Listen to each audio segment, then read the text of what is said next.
I think he's one of the most phenomenal boxers you're going to see around right now, for sure. And always has been. Definitely one of the most dodged boxers, for sure, after what people saw him do in the amateurs, for sure, and then coming out of the pros and right out the gate taking really good and tough fights. You have to go back to the Roshan fight and all that, but the future is bright for this kid. I met him back in 2000.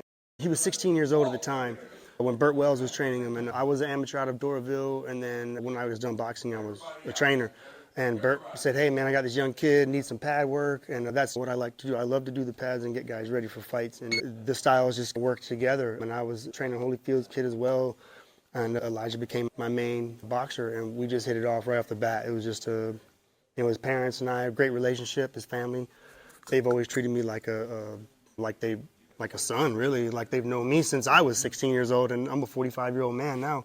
But so we just stuck together. I was with him through the Olympic trials and qualifiers, with him his first pro fight, the whole nine. So it's been a tough journey. It has been tough, but very rewarding to see the growth in this young man, not just as a boxer, but outside of the ring as well, with things he's gone through.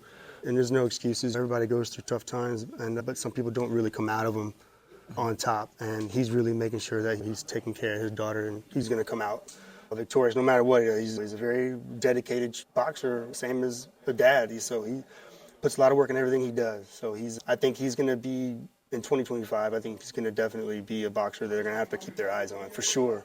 And they already are. They're not giving him the fight right now, for whatever reason that is. My last question, what do you think the state of the league is right now? It's a shit show. If I can say a shit show, it's just they need to start making the fights happen. They need to, give this kid his shot. Give people like Elijah, not even just him. There's other boxers.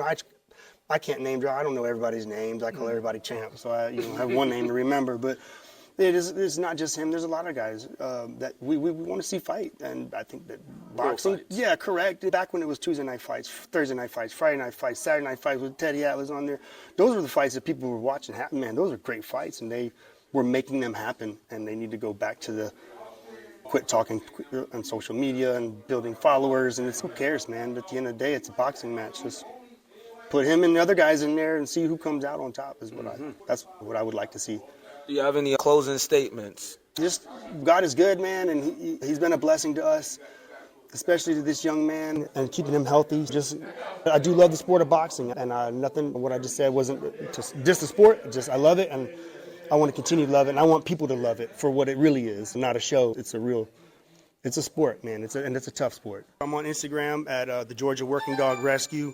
Aaron Salamone is the name. On Facebook as well, just Aaron Salamone. Based out of Marietta, Georgia, but I can also come to you. So just give me a shout.